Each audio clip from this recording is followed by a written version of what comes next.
हमारी सरकार की कैबिनेट की मीटिंग हुई। सुखविंदर सिंह सुक्खू जी की अध्यक्षता में संपन्न हुई है मीटिंग, जिसमें लगभग कोई 38 आइटम्स जो है उन पे विस्तृत रूप से चर्चा हुई और स्वीकृति प्रदान की गई है। सबसे महत्वपूर्ण जो एजेंडा था वो हमने जो हिमाचल प्रदेश के मतदाताओं से, विशेष करके जो छोटे कारोबारी लोग हैं जिनके केसेस जो है एक्साइज में पेंडिंग पड़े हुए थे, जिसकी सेटलमेंट नहीं हो रही थी, वो लगभग कोई 50,000 केसेस जो हैं वो पेंडिंग है। उनको हमने जो है रेगुलराइज करने के लिए सद्भावना लीगेसी केस रेजोल्यूशन स्कीम 2023 लाई है, जिसमें कोई 50,000 केसेस पेंडिंग है और उनको वन टाइम सेटलमेंट करने का जो है मंत्रिमंडल ने जो है वो फैसला लिया गया है। दूसरा फैसला जो लिया गया है वो है चामुंडा नंदेश्वर धाम जो है उसको स्पेशल एरिया बनाया गया है। उसका जो है उसको स्पेशल एरिया बना करके उसको अप्रूवल दी गई, ताकि उसकी वहाँ पर कांगड़ा में चामुंडा जो है वहाँ उसकी जो है डेवलपमेंट जो है वो ठीक तरीके से हो सके। इसके अलावा हमारे जो सरकार ने जो कॉरपोरेशंस हैं, बोर्ड और कॉरपोरेशंस हैं जो घाटे में चल रहे हैं, और सरकारी खर्च को कम करने के लिए एक स्कीम मुख्यमंत्री जी ने जो आदेश दिए थे कि जो जो कॉरपोरेशंस और बोर्ड्स घाटे में उनका मर्जर किया जाए। आज मंत्रिमंडल ने एग्रो इंडस्ट्री कॉरपोरेशन को जो है वो हिमाचल HPMC से जो है वो मर्ज कर दिया गया है, क्योंकि एग्रो इंडस्ट्री कॉरपोरेशन जो है बहुत घाटे में चल रही थी और दोनों का जो वर्किंग जो है वो ओवरलैप हो रही थी। उसको भी आज मंत्रिमंडल ने स्वीकृति जो है प्रदान की गई है। तीसरा आइटम जो इम्पोर्टेंट आइटम रहा है वो कि हमारा जो ये पब्लिक सर्विस कमीशन में जो है वो prevention of malpractice act नहीं लगता था।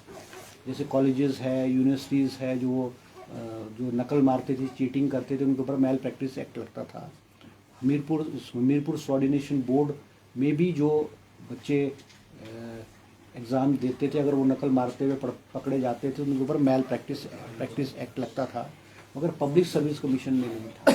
तो आज मंत्रिमंडल ने जो है वो Himachal Pradesh public service commission को भी इस दायरे में ला करके जो है वो जो है Himachal Pradesh prevention of malpractice act जो है उसको पब्लिक सर्विस कमीशन पे भी लागू कर दिया गया है।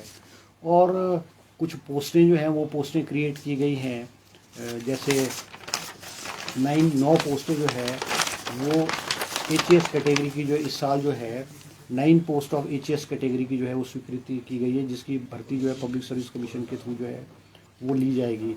इसी के साथ जो है हमारे जो है जजेस का सब जजेस है वो उसकी जो है कोई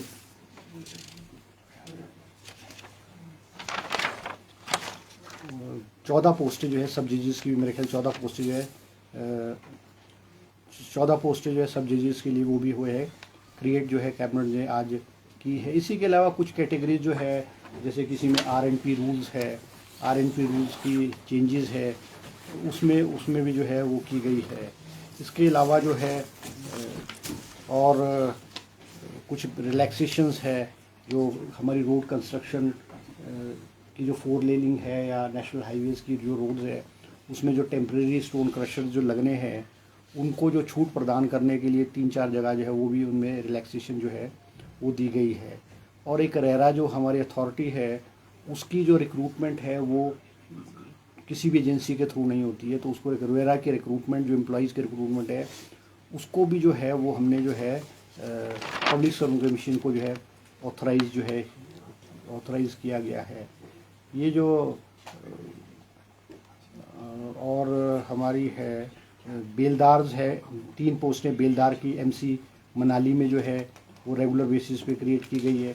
और एक महत्वपूर्ण फैसला जो लिया गया है जो बहुत लंबे अरसे से लटका हुआ था, ये म्यूनसिपल कॉरपोरेशन में जो ट्री फेलिंग की जो प्रोसीजर है वो उसमें जो है कैबिनेट सब कमेटी का गठन किया गया है। उसमें जो है क्योंकि जो हमारे जो 5 म्यूनसिपल कॉरपोरेशन है उसमें जो पेड़ों को काटते हैं, लॉपिंग है या रिमूवल ऑफ ट्रीज़ है, वो उसका जो केसेस है वो कैबिनेट सब कमेटी में जाता है। तो पिछले कई अरसे से बहुत सारे केसेस ये पेंडिंग पड़े हुए थे, जिसका फैसला लेकर के कैबिनेट ने कैबिनेट सब कमेटी की फॉर्मेशन की है। ये वाली ट्री रिमूवल एंड फेलिंग वाली जो है, उसमें मुझे अध्यक्ष बनाया गया है और 2 सदस्य विक्रमादित्य और अनिरुद्ध जी को मंत्री है, उनको उस कैबिनेट सब कमेटी में उनको जो है वो उसमें शामिल किया गया है। इसी प्रकार से जो हेलीकॉप्टर की हमारे हिमाचल प्रदेश में हेलीकॉप्टर लीज़ पे लिया हुआ है, उसकी लीज़ ख़त्म हो 31 मार्च को उसकी लीज़ ख़त्म हो रही है। तो मंत्रिमंडल ने वो उसमें कि भाई 5 सीटर हेलीकॉप्टर लिया जाए या बड़ा हेलीकॉप्टर लिया जाए, वो डायरेक्शंस दिए कि दोनों ऑप्शंस लेकर के, दोनों ऑप्शंस बड़े हेलीकॉप्टर की भी और छोटे हेलीकॉप्टर की भी ऑप्शन लेकर के उसमें से जो भी वायबल होगा जो है उसमें जो है उसको जो है स्टेट जो है वो करेगी। इसी तरह से जो है हमीरपुर मेडिकल कॉलेज में जो है वो 3 पोस्टें जो है वो जनरल मेडिसिन की, पैथोलॉजी की और रेडियोलॉजी विभाग में जो है वो भी स्वीकृति जो है ये है कैबिनेट में जो है प्रदान की गई है। इसके अलावा एक और जो महत्वपूर्ण फैसला जो है आज मंत्रिमंडल ने जो लिया है, वो लिया है जो हमारे बहुत सारी कैटेगरीज़ के जो लोग थे, जो भी किसी भी जो इंश्योरेंस पॉलिसी है, मेडिकल पॉलिसीज़ है, आयुष्मान भारत है या हिमाचल हमारी स्टेट की हिमकेयर है, वो उसमें कैटेगराइज नहीं हुआ करते थे।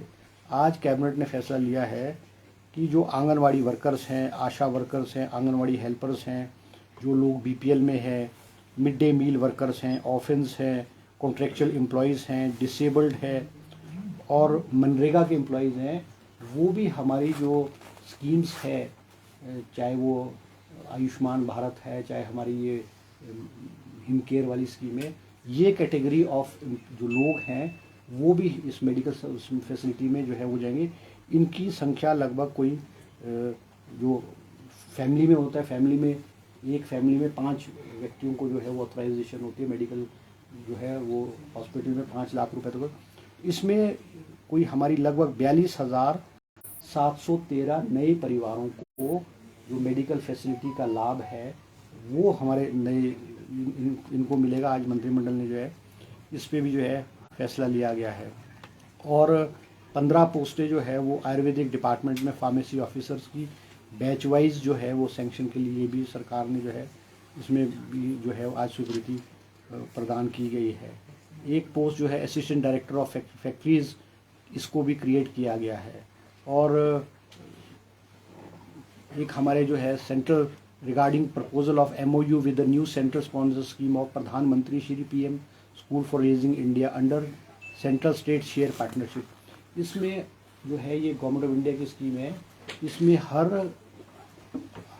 हर कॉन्स्टिट्यूंसी में, हर ब्लॉक में, हर कॉन्स्टिट्यूंसी में 2 स्कूल्स खोले जाएंगे, जिनको कि 1,87,00,000 रुपया जो है वो दिया जाएगा स्कूल को अपग्रेडेशन के लिए, उसकी जो है इंफ्रास्ट्रक्चर को इम्प्रूव करने के लिए और टेक्निकल नो हाउ को इम्प्रूव करने के लिए।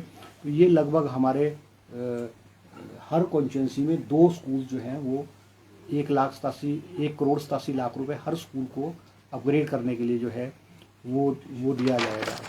और इसके अलावा छोटी छोटी और भी है जो है वो बहुत छोटी छोटी चीज़ें हैं, उस पर मैं ज़्यादा डिटेल में जो है वो आपके साथ जो है जाना नहीं चाहूँगा। और ये है इम्पोर्टेंट, तो ये बाकी बहुत सारी छोटी चीज़ें आएंगी ना। आपका बहुत बहुत धन्यवाद। सर, जो स्कूल वाला इशू था क्या उसमें भी डिस्कस हुआ, जो पिछली सरकार के समय में जो खोलेगी डीनोटिफाई करने? नहीं, वो तो देखो सरकार ने सैद्धांतिक फैसला पहले भी लिया है कि जो भी संस्थाएं पिछले 6 महीने में जाते हुए भारतीय जनता पार्टी की सरकार ने खोली थी, उनको डीनोटिफाई किया जाएगा। ये सरकार का सैद्धांतिक फैसला है। अब उसमें चाहे हेल्थ इंस्टीट्यूशन है, चाहे एजुकेशन इंस्टीट्यूशन हैं, चाहे और ऑफिसेस हैं, वो तो सरकार ने सैद्धांतिक फैसला किया हुआ है। सर ओपीएस का कोई एजेंडा है? नहीं, ओपीएस तो हमने कैबिनेट ने जो हमने हिमाचल की जनता से वायदा किया था, हमने पहली कैबिनेट में उसको सैद्धांतिक रूप से अप्रूवल दे दी है।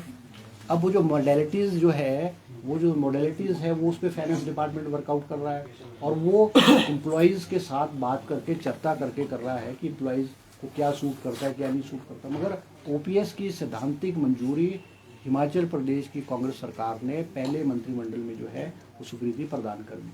सर एसओपी कब तक आ जाएगी? आयोग को लेकर आपने फैसला लिया, थोड़ा सा क्लैरिफाई कीजिए जरा सर एक्ट के बारे में, किस दायरे में रहेगा? काहे का आयोग तो आयोग को लेकर फैसला लिया है। सद्भाव ने कोई ऐसा कमीशन क्या सबसे पहले अरे वो तो सिर्फ ऐसा था कि जो ये इसमें जो बच्चे नकल मारते हुए पकड़े जाते थे ना, जैसे भाई मोबाइल से करते थे या कोई अफिडेविट करते थे, तो वो पब्लिक सर्विस कमीशन उस दायरे में मेल प्रैक्टिस एक्ट में नहीं आता था।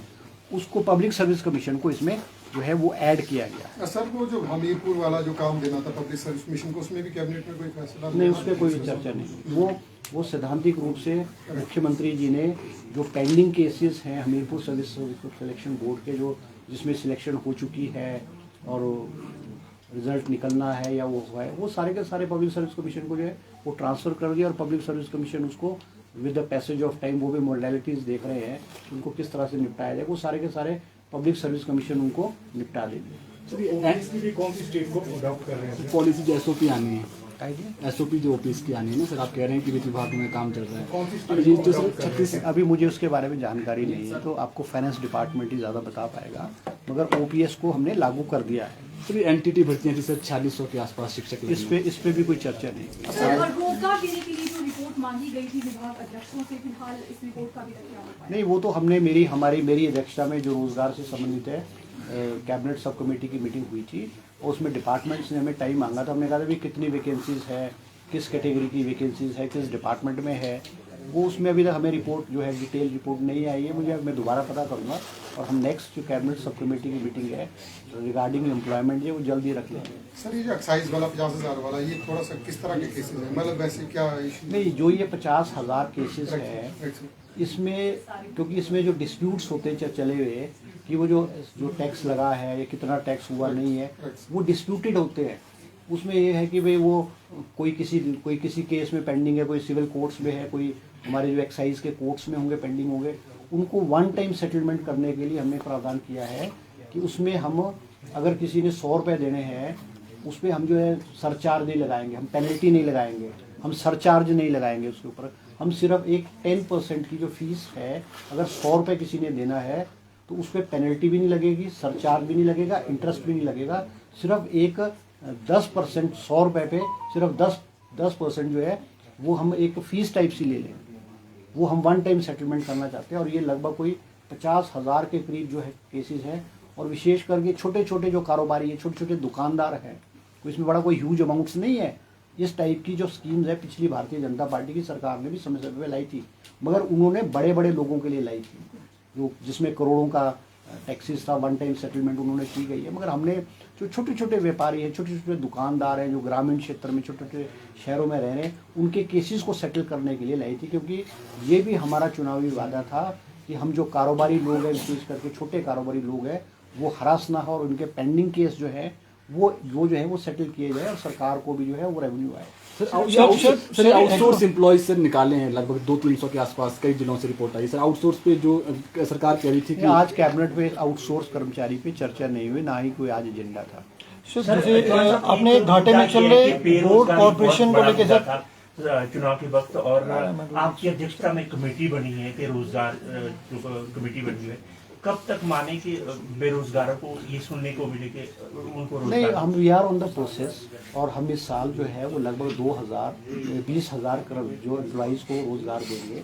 आज बहुत सारे जो पद हैं वो कैबिनेट ने स्वीकृत किए हैं और आज ये तो ऑफ द रिकॉर्ड है, कैबिनेट में एजेंडा नहीं था, मगर कैबिनेट ने आज गंभीरता से जो शिक्षा विभाग है और स्वास्थ्य विभाग में विशेष करके ग्रामीण क्षेत्रों में जो है ट्राइबल एरियाज़ और हार्ड एरियाज़ में जो है वो खाली पद पड़े हुए हैं, उनको भरने के लिए विस्तृत रूप से मुख्यमंत्री से हमने उनमें चर्चा की है और मुख्यमंत्री जी ने कहा है कि कितने पद कहाँ किस कैटेगरी के खाली पड़े हुए हैं। उन्होंने शिक्षा मंत्री को और स्वास्थ्य मंत्री को हिदायत दी है कि वो उनके सामने पेश करें और एक स्कूलों, विशेष करके स्कूलों में, एजुकेशन इंस्टीट्यूशन में नई भर्ती की जाए, किस लेवल से की जाए और कितनी जल्दी की जाए, ताकि बच्चों के जो शिक्षा को प्रभावित ना हो वो सरकार जो है गंभीरता से इन विषय पे विचार कर रही है। सर, आपने कहा कि जैसे घाटे में चल रही बोर्ड कॉर्पोरेशन है, अभी एग्रो इंडस्ट्री को आपने मर्जर किया, क्या ऐसी भी कोई डिस्कशन है कि बाकी जितने भी बोर्ड हाँ बिल्कुल, कॉर्पोरेशन हैं उनको लेके भी हाँ फ्यूचर में? बिल्कुल, मुख्यमंत्री ये हमारा पहला था एग्रो इंडस्ट्री कॉर्पोरेशन को एचपी में मर्ज करने का। आज मुख्यमंत्री जी ने भी कहा है, सभी मिनिस्टर्स को कहा है कि जो बोर्ड और कॉर्पोरेशन और भी घाटे में और जिनके जो वर्क्स है वो डुप्लीकेसी ऑफ वर्क हो रही है उनको जो बंद किया जाएगा, उनको मर्ज किया जाएगा। अब हमारे इंडस्ट्री डिपार्टमेंट में भी फाइनेंस कॉर्पोरेशन है, हम उसको जो है अभी तो इट इज़ अंडर डिस्कशन, अगर फाइनेंशियल कॉर्पोरेशन को भी जो है वो SID HPSID में मर्जन करने का प्रपोजल आएगा। तो हम अलग अलग डिपार्टमेंट, अलग अलग बोर्ड्स और कॉर्पोरेशन जो घाटे में उनको मर्ज करने के लिए सरकार जो है गंभीरता से विचार कर रही है। इस में आज पहला कदम जो है सरकार ने cabinet. Sir, is it part of resource mobilisation, cost cutting, क्या आप फाइनेंशियल बर्डन एक्सप्लेन करें सर थोड़ा? एक मिनट। नहीं, ये तो है ही ना। अब जो अननेसेसरी बर्डन है, हम उनके जो हम मर्ज करके एम्प्लॉइज़ को दूसरे कॉर्पोरेशन में ले जाएंगे जो प्रॉफिट में है, तो वो तो हम कर ही रहे हैं। सर, मुंबई में आपका क्या कार्यक्रम है, कोई इस जिसके लिए? नहीं, मुंबई में जो है फार्मा जो है अब जो है फेयर है, फार्मा फेयर है, और उसमें हमारे सभी जो कर्मचारी जो इंडस्ट्री डिपार्टमेंट के लोग हैं वो गए हुए हैं।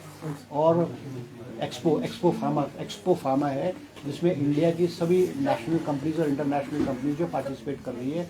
हमारा भी वहाँ पे जो है वो प्रदर्शन है, और हमें उम्मीद है कि बहुत सारे उद्योगपतियों के साथ हमारा जो है MOU साइन होगा।